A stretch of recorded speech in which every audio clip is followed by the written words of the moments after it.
tarjetas, financiación, promociones y saldos. Ahora 12 jueves, viernes y sábado. Avenida y Ruta 11, teléfono 469-3847. Aquí estamos de regreso, entre todo un poco que siempre te da más, y estamos con la columna tan esperada con Antonio Las Heras. Hola Antonio, buen día. Pero muy buenos días, Rubén, muy buenos días. Y antes que otra cosa, feliz día a todos los profesores que nos estén escuchando, porque hoy es el Día del Profesor en la Argentina. El día del profe, feliz día. Exacto. Fíjate que te iba a hacer un comentario interesante, porque me parece a mí interesante, cuando uno habla de el profesor, enseguida ese profesor solo en sí sería un hecho imperfecto. El profesor se perfecciona cuando tiene alumnos que le están prestando atención. Y fíjate qué interesante, ¿de dónde procede la palabra alumno? Alumno viene de alumni, el prefijo griego a que significa no, y lumni, luminoso, es decir, el que no tiene luz. El alumno es el que no tiene luz. ¿Y quién es el que tiene que ayudarlo? No darle la luz. ¿Quién es el que tiene que ayudarlo a que aprenda a encender su propia luz? El profesor, el que profesa. Fíjate que el término también, cuando uno dice profesa una religión, profesa, en realidad profesa, ¿qué significa? Que está transmitiendo algo. Bueno, el profesor transmite algo precisamente para lograr que el alumno deje de ser alumno, o sea, el prefijo griego no, sin luz, que tenga luz, pero no nos equivoquemos, no es la luz que el profesor le está dando generosamente. El profesor lo que está haciendo es darle los elementos para que el alumno se convierta en un lumni, en alguien que tiene luz propia. Qué interesante la historia de los orígenes etimológicos. Sí. Como la palabra gurú, ¿no? Que son los maestros que, bueno, algunos maestros espirituales, pero el gurú es maestro, ¿no? Que te lleva de la oscuridad a la luz, más o menos en la misma sintonía que alumno, ¿no? Ah, bueno, pero mira, yo tenía pensado, fíjate cómo me va llevando, porque yo tenía pensado hacer la diferenciación, digo, esto es la relación profesor-alumno, que es la que en general se da en un colegio, en una escuela y sobre todo en la universidad. Pero cuando decíamos recién profesor, decíamos es el que profesa, o sea, el que transmite un conocimiento, y todos los que hemos pasado por la escuela secundaria y por la universidad, sabemos que cuando el profesor toma examen hay que responder lo que él enseñó, porque de lo contrario el profesor se puede molestar, ponerte un 1. O sea, en la relación profesor-alumno, el alumno adquiere un conocimiento que le transmite el profesor, el que profesa, y que se da la situación supuesta, se supone de antemano que lo que el profesor está transmitiendo se ajusta a la realidad, a la verdad. Entonces el alumno repite eso y se transforma en alguien iluminado, tiene la misma luz que el profesor porque tiene el mismo conocimiento. La relación del gurú es importantísimo, a mi juicio, lo que señalaste. La situación del gurú, que en castellano y en occidente diríamos el maestro, es otra cosa. Ya no es la relación profesor-alumno, es la relación maestro-discípulo. Y para ser discípulo hay que estar al lado del maestro. Ya no es alguien que va de tal hora a tal hora, toma la clase, lee el libro del profesor, sino que es alguien que comparte la vida con el maestro. Eso en Occidente lo vemos muy bien en la Edad Media, en los que fueron discípulos de Leonardo da Vinci, los que fueron discípulos de Miguel Ángel, pero los que fueron discípulos de Leonardo da Vinci y de Miguel Ángel, que también esos discípulos quedaron en la historia, son personas que convivían con el maestro. Entonces el maestro se levantaba y les decía, mezclame tanto de esto con tanto de aquello. Y vos veías que el maestro esa vez se había levantado temprano, claro, porque a esa hora no había luz eléctrica, a esa hora el sol entraba de tal o cual manera y entonces daba un claroscuro donde el maestro podía pintar de una manera determinada y el discípulo estaba ahí, el discípulo veía todo. Entonces, en la relación maestro-discípulo, no hay un profesor que transmite un conocimiento que se supone que es la verdad revelada y un alumno que repite eso. En la relación maestro-discípulo, el discípulo está con el maestro, lo conoce, ve cómo vive, desayunan juntos. Eso se ve muy bien en dos líneas que yo he adherido. Yo que sigo la escuela de Carl Gustav Jung, Jung justamente más de una vez en tiempos que él vivía, fue criticado porque decía, pero va con los alumnos a todos lados, va a un congreso y se lleva a los alumnos. No, era la relación maestro-discípulo. Vengan conmigo, vean cómo hago, vean cómo pienso. En el caso de Jung, una psicología profunda, bueno, desayunemos y les voy a contar el sueño que tuve, lo vamos a interpretar entre todos, van a aprender a interpretar el sueño. Por eso Jung decía muy bien, en pica con Sigmund Freud, Jung decía, lo único que espero para cuando yo desencarne, para cuando no esté en este plano, es que no haya junguianos. O sea, que no haya gente que me repita. Yo lo que quiero son discípulos que digan, bueno, Jung nos legó esto, a cómo lo amplificamos, cómo lo hacemos crecer. Y más recientemente, los que tuvieron esta realicen, ¿no? Que realicen. Que realicen con creatividad. Y en la más recientemente te decía, hemos visto en el campo de la filosofía la forma de vida de Jean-Paul Sartre, de Simone de Beauvoir, que hasta el caso de Sartre, que hasta sus secretarios eran en realidad sus discípulos. Claro, la clave es esa, es estar al lado del maestro para aprender cómo lo hace el maestro y tener pensamiento propio, creatividad, como dijiste. Bueno, eso es el gurú. El famoso pensamiento positivo que venís profesando hace un montón de tiempo. Claro, y por eso le decimos pensamiento positivo creativo. Leía ayer unas frases de Confucio, miralo, más de 2 milenios tiene eso, y Confucio ya le decía a su discípulo, ahí de vuelta a la relación maestro-discípulo, le decía a su discípulo, cuando ustedes se enfrentan una situación difícil, complicada, y la ven muy difícil, muy complicada, no la eludan, no la dejen a un costado, piensen de qué otra manera que no se les está ocurriendo pueden encarar con éxito la situación difícil. Ahí lo tenés a Confucio haciendo pensamiento positivo creativo. Despejando. Que, mira, mientras venías hablando, me recuerdo los grandes maestros, ¿no? Que tuvieron a su vez grandes discípulos. Claro. Primero eran ejemplo, ¿no? Lo primero, el ejemplo. Y segundo, lo que profesaban era la realización en sus alumnos, ¿no? Que cada alumno realice, no que sean seguidores asintomáticos, ¿no? Que realicen el camino, ¿no? Exactamente eso es Carl Gustav Jung diciendo espero que no haya junguianos. O sea, él se imaginaba junguianos como gente que leyendo los libros de Jung, bueno, Jung dijo, Jung, no, olvídese lo que dije. En base a lo que yo dije, a ver, ¿qué se le ocurre a usted? ¿Cómo puede hacer un hallazgo nuevo? ¿Cómo puede hacer? Porque finalmente la idea de todos los reales maestros de Oriente y de Occidente, en Oriente muchos, en Occidente maestros son pocos, la mayoría han sido profesores que han tenido alumnos. El caso de Freud está muy claro también, el creador del psicoanálisis.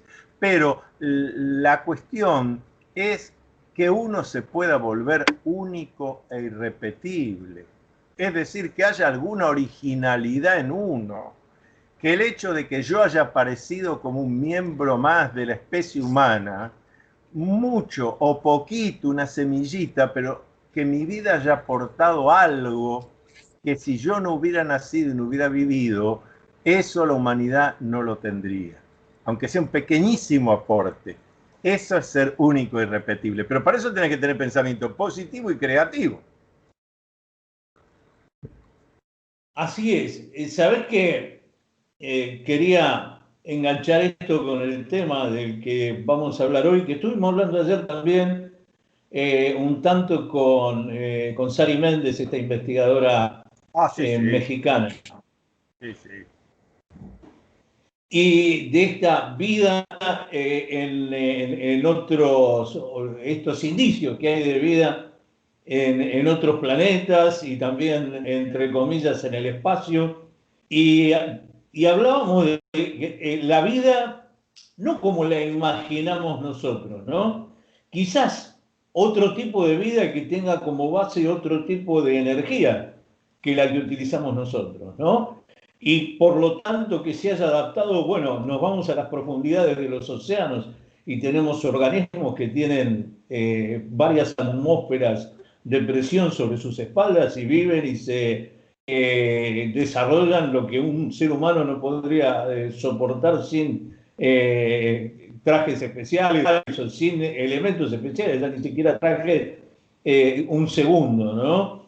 Y nosotros nos imaginamos planetas que, bueno, tienen características para nosotros que pueden ser inhóspitas, pero pueden ser que respiren otros gases, pueden ser que coman otro tipo de alimentos, pueden ser que estén adaptados al ambiente que seguramente deben ser así, al ambiente que les tocan y tienen otro tipo de procesos. Entonces, imaginarnos que si llega a venir un astronauta de Venus o de Mercurio o del mismo Sol, en caso de que alguna especie se pueda adaptar ahí, tendría que venir con una parte de su hábitat para poder estar cómodo. Y por ahí alguien que venga de algún planeta muy caliente estaría muy, muy cómodo en nuestros volcanes, ¿no?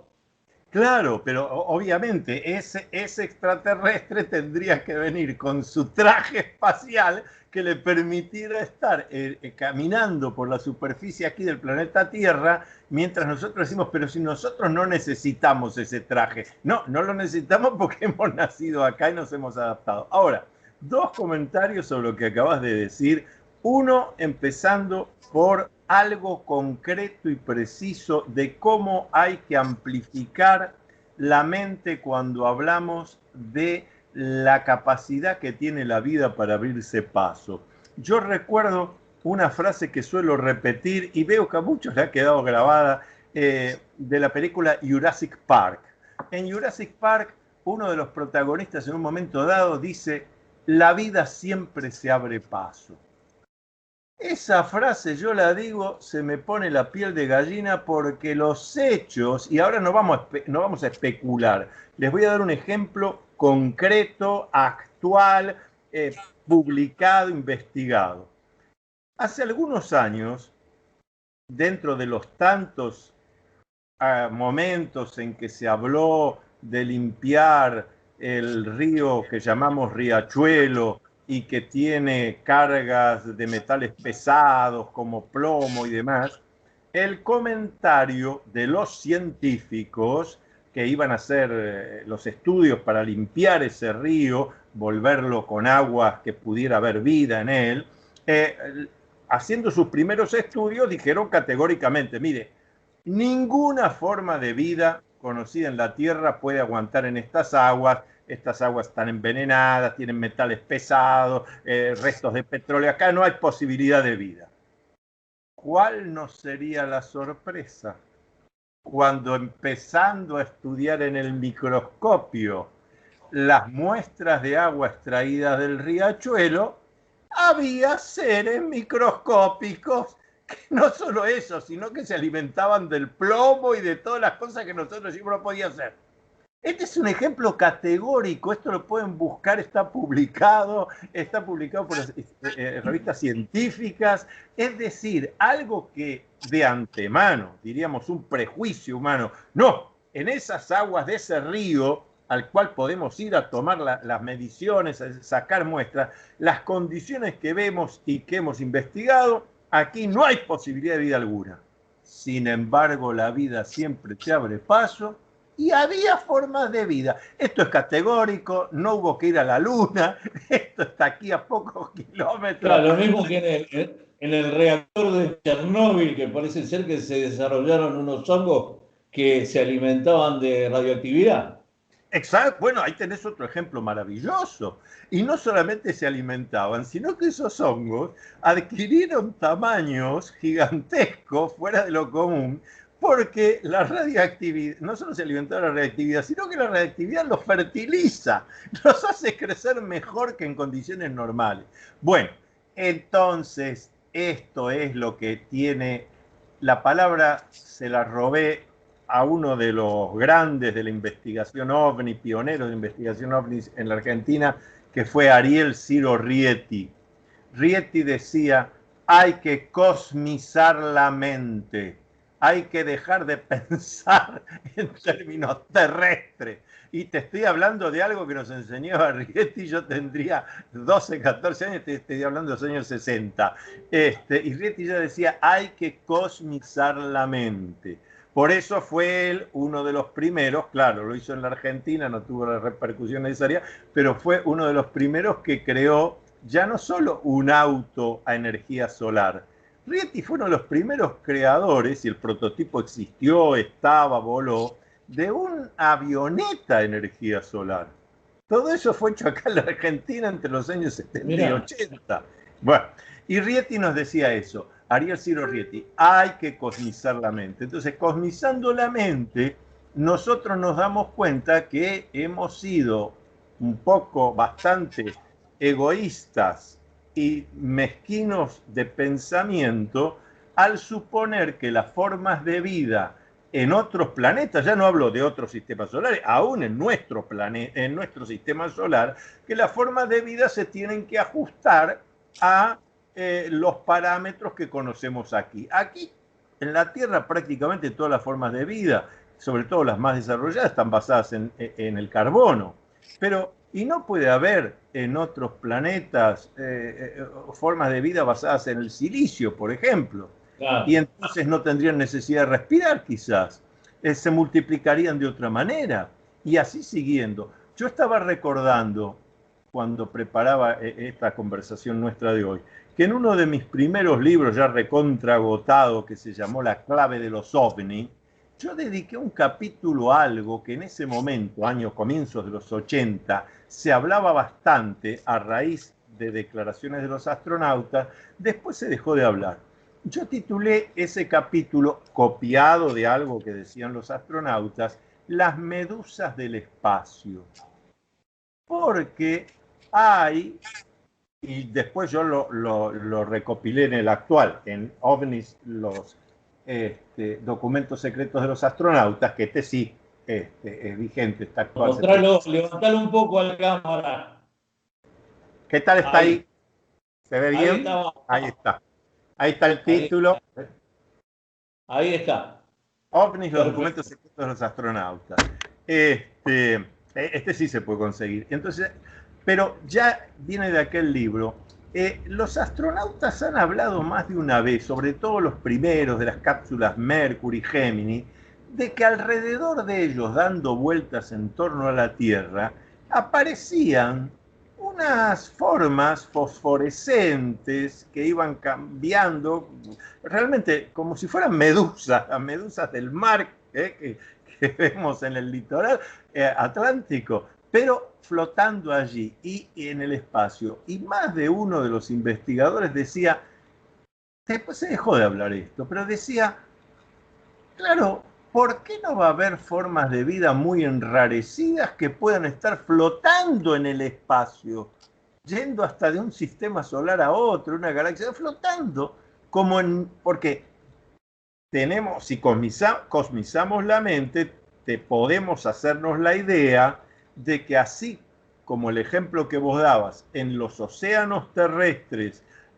hay vida hasta en las máximas profundidades, a 5.000 metros de profundidad, no importa la presión que hay, pero hay formas de vida. Pero también hay formas de vida en la superficie. ¿Por qué no imaginar el vacío espacial como un gran océano de otra cosa, de la nada, de lo que ustedes quieran, pero que en ese gran océano puede haber formas de vida que van flotando, trasladándose, yendo de un sitio al otro, y que en más de una ocasión los astronautas los han fotografiado, los han filmado?